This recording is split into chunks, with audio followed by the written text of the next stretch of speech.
This is Kingdom Come Deliverance. We're here on the PlayStation 5 Pro. Be sure to like the video. Subscribing is great as well. We're going to be diving in and talking about this epic, large scale, authentic role playing experience on the PlayStation 5 Pro console. And we've got Kevin here today. Hey. Yeah, he's our expert for Kingdom Come Deliverance. He'll be talking about the experience and what it has to offer here on the platform. This is the Royal Edition, so it's got all the DLC and everything, or at least I'm assuming that's the version that's available for most people at this point in time. So we'll be talking about the main game, the expansions, the combat, everything like that, and diving in and showcasing just what this experience has to offer from a quirky beginning kind of showcase here, since we got all the footage set up. Learning a little bit about sword fighting, then we'll throw some dung on a house, we'll have a beer with the gal. Oh, it'll be lots of fun. You're seeing that all in the background right now. Anyways, to start things off from a technical perspective here on the PlayStation 5 Pro, it is 1080p. I know, really exciting. And it's like 31-ish FPS. It's really bizarre. It's got like a 31 FPS kind of frame cap thing, so it's a little weird, but like I don't think it's too noticeable for most people, but it is very, very bizarre. But it is also a little jarring that it is like a smooth 30 FPS, but it is such a low frame rate. And that's kind of the technical aspect of it. Anyways, open things up. Tell us about the character, Kevin, the setup of the story, just kind of an entry point into this game. Oh, well, it starts in 1403 in Bohemia, what would be the modern day Czech Republic.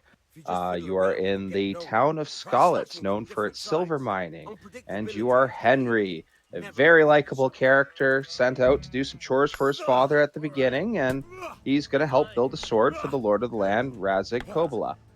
You do a couple fun adventures, running around. You get to meet some characters who'll be around, like Fritz and Matthew, and you run into Johanka and Teresa, who all have little things to contribute as the story goes along. And it's a really neat little setup. And you run around doing some things. And then it just so happens to be that an army led by King Sigismund of Hungary comes over and kind of ruins everybody's day in Skalitz. And that's basically the opening. Yep, sounds about right. Big chase scene, you're on a horse, you gotta meet these other guys, your adventure starts. So, from the point of actually getting to that initial area and then the freedom kind of gets going, just tell us a little bit about how open, how free this is, and what are some of the starting things players maybe should do when they first get to that initial castle area where the game opens up. It's really neat. The first part, you would almost feel like the game's kind of linear with the opening tutorial, but it is just that, a tutorial, and you can kind of run around a little bit. But there is, after the events of Skalitz take place, you end up in Ratai, and from that moment on, it's as free open world as you want. You can just pick a direction and run, as far as I remember.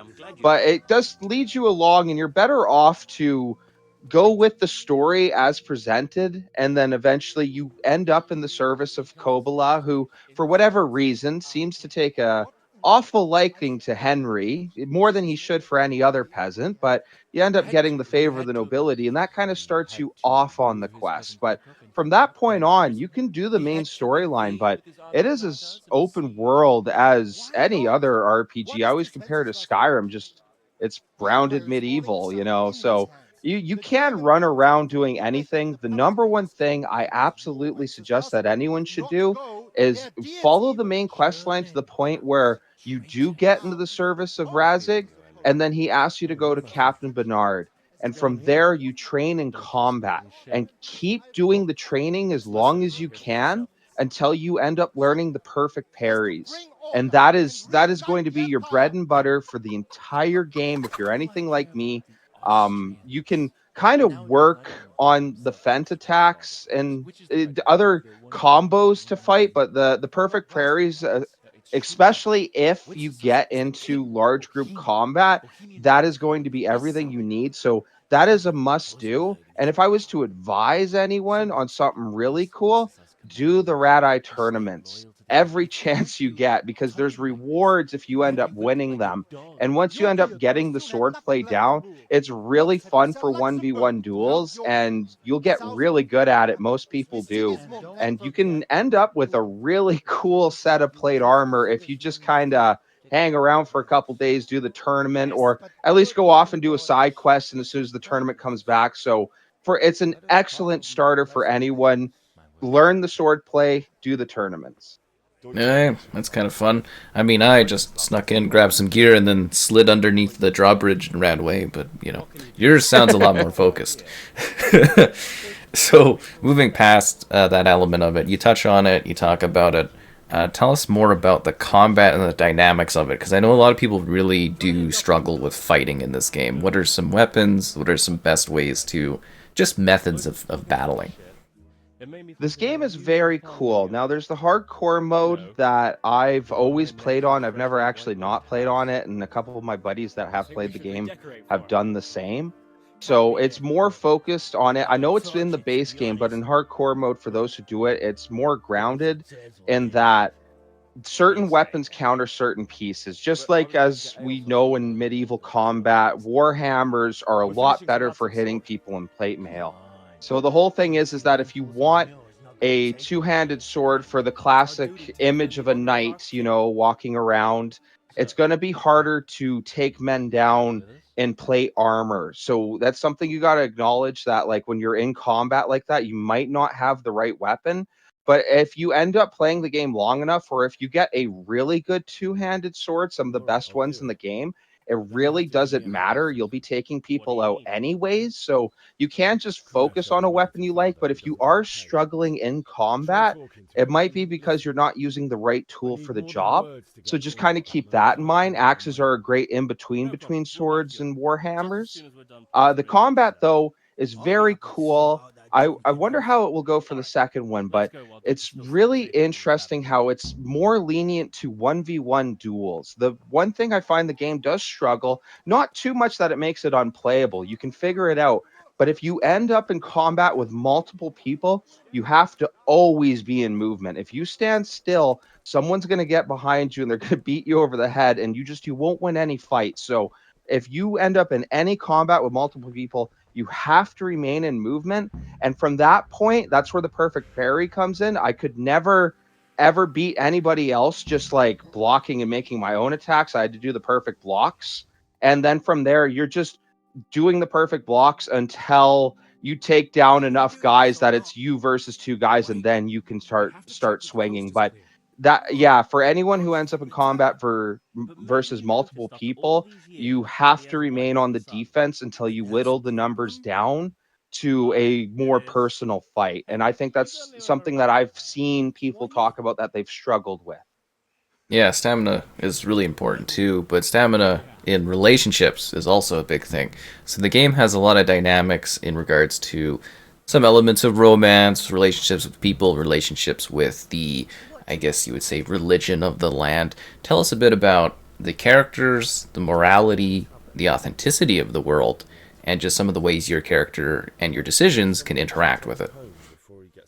It's very in depth. I'm glad you bring that up because the world they create is very fascinating. It's still fun, but it's kind of based off of what we believe the hierarchy would be for medieval times, especially in Catholic Bohemia at that moment.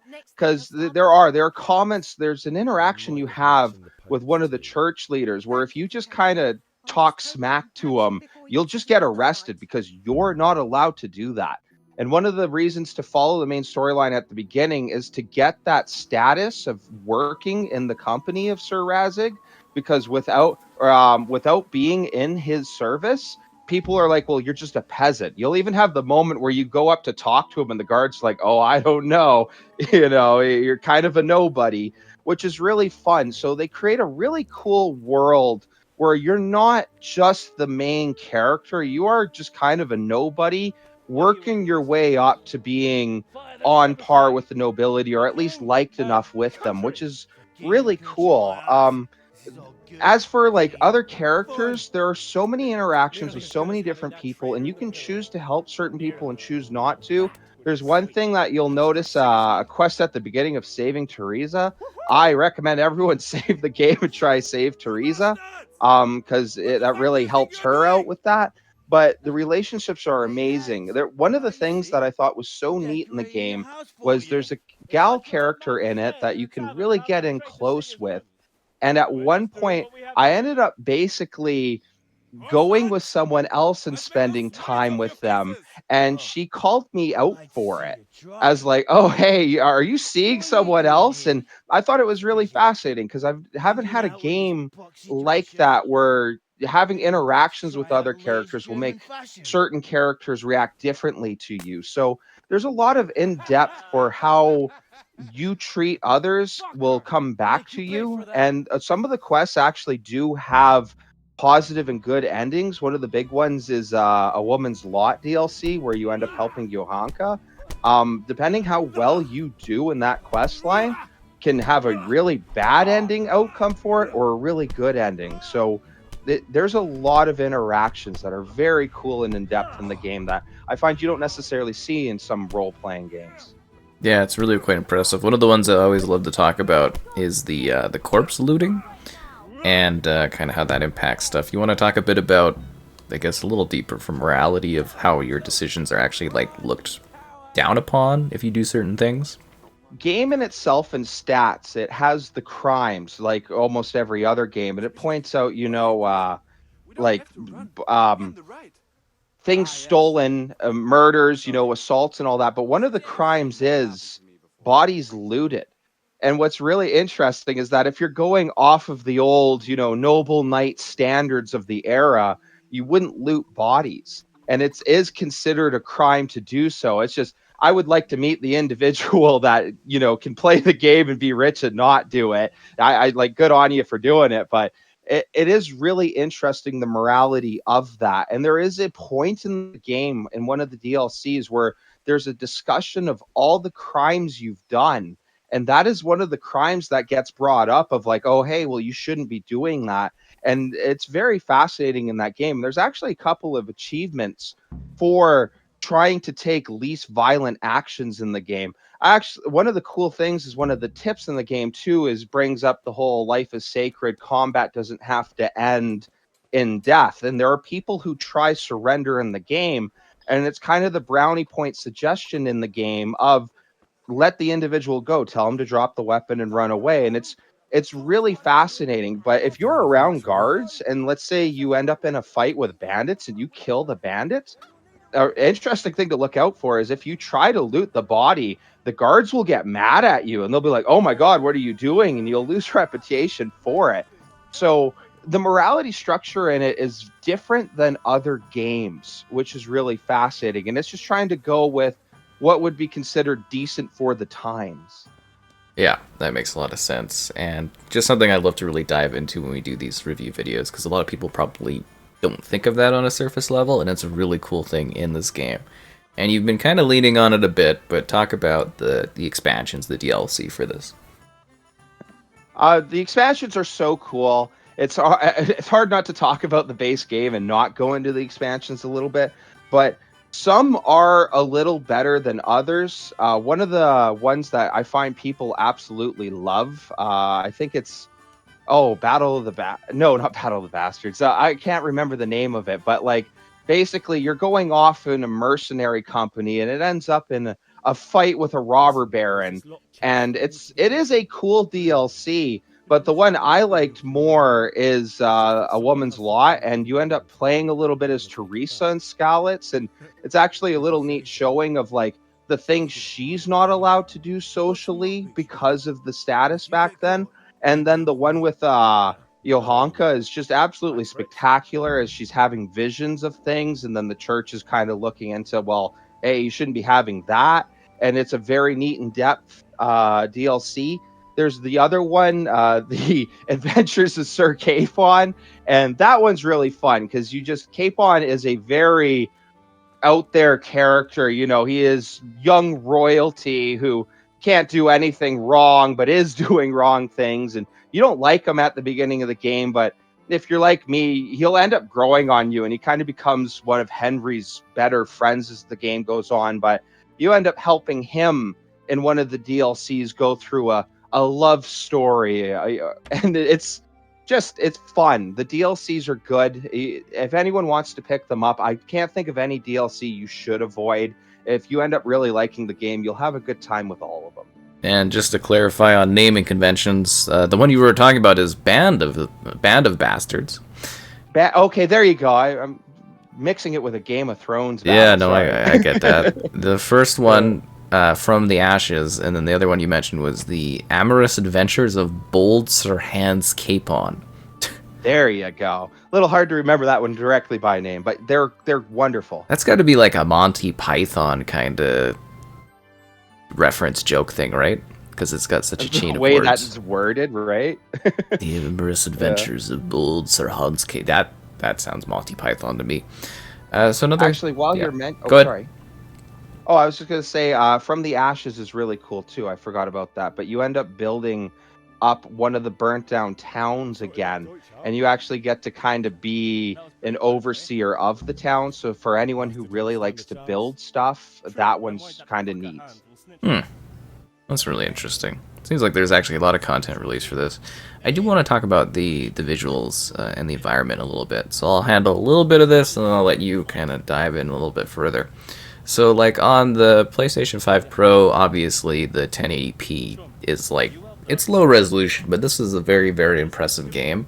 It was one of those really technically kind of boundary pushing games at the time on consoles, and it's a little bit of a shame that they never took the time to go back and give it a proper upgrade for really anything. Like, I mean, it did get the last gen, mid gen upgrades, but that 1080p is, it's a low threshold, and then the frame rate being 30-ish FPS, I guess you would really say, right? Because it's like 31, which is very, very bizarre.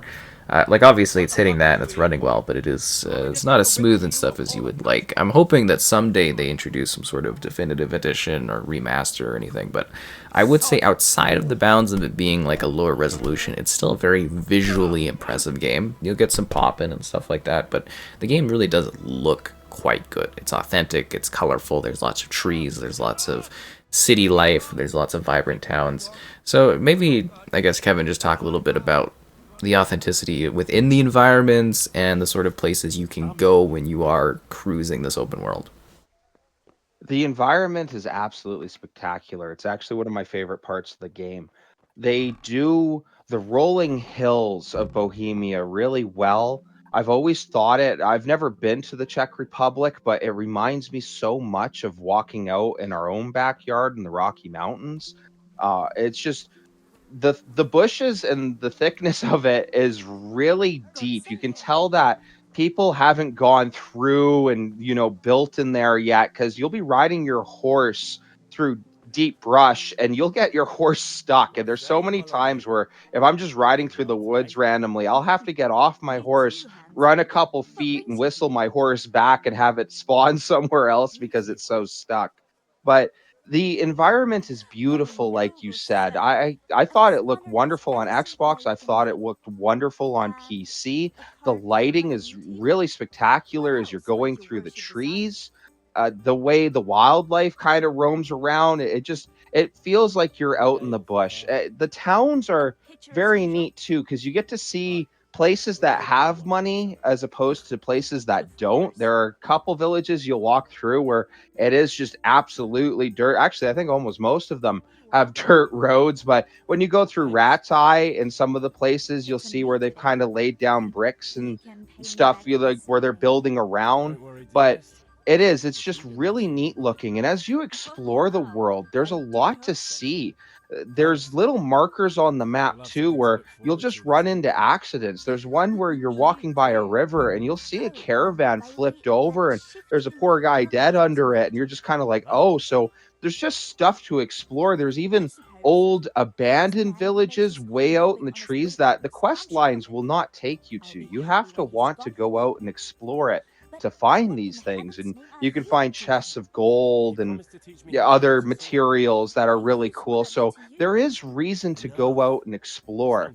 So the environment's really cool. One of the fun things too that I really love about the game is that all these places are based off of historical records and some places that are still there. There's really neat videos if you end up playing the game where you can look at the church in Sasau and the leftover remains of what would be the castle of Rattay. And there are people who have gone and taken like shots of exactly where you stand in the game and they're side by sides of the game compared to real life, and you can see what an excellent job to detail they put in to try recreate these things. And there's little codex explaining the game's an encyclopedia of its own right about the time, and you don't have to read into it, but if you're fascinated by it, there's so much you can read on it.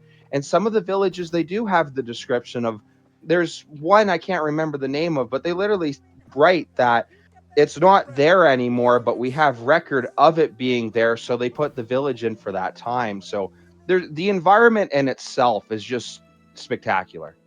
Okay, we've dove in, we've talked about things. I think it's time we wrapped up our adventure of Kingdom Come. Give us a nice, chunky ending details, why somebody should play this game, what it has to offer, and what you love about it. You should play this game because it is fun, but it's slightly different than probably a lot of the other RPGs you have played. But if you can really get into it, there is an adventure out there for it. You will have probably a really good time, especially if you end up mastering the swords play. You will walk around feeling like the greatest swords master knight of the era, absolutely messing up anyone who comes across you.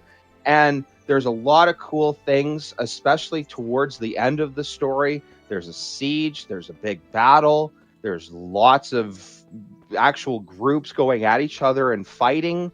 So it there's a lot to it, from the single-handed adventure to just full-on medieval combat, and everybody should check it out in my mind.